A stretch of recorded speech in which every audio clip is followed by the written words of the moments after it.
Well, it's a busy week in the world of business after recent strong jobs and growth data which saw markets push back bets on the timing of Federal Reserve rate cuts. All eyes will now be on Tuesday's U.S. inflation report for January.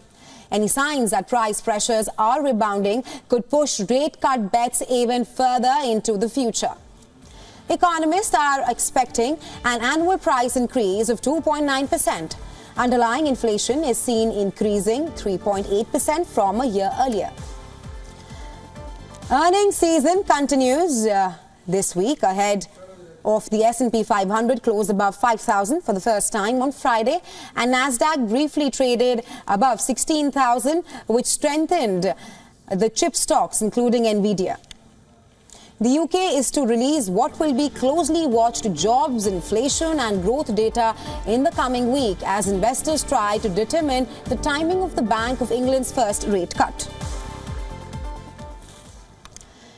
Well, the Bank of England reckons inflation will return to its 2% target this year, but it has warned that it could rise again in the third quarter. Japan is set to release initial GDP data on Thursday, with growth expected to have rebounded in the fourth quarter following a contraction in the third quarter as inflation weighed on household spending and corporate investment slowed. The data will be closely watched as markets ramp up bets on the Bank of Japan ending its negative rate policy in place since 2016. Well, the BOJ has been laying the groundwork to end negative rates by April. The GDP data is also likely to indicate that Japan's economy has slipped into fourth largest place globally, that is behind the US, China and Germany.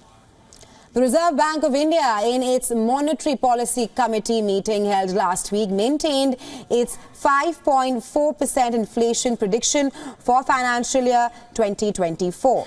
While a Reuters poll of experts predict that India's January inflation to come in around 5.10%, that is when the data is released later in the day.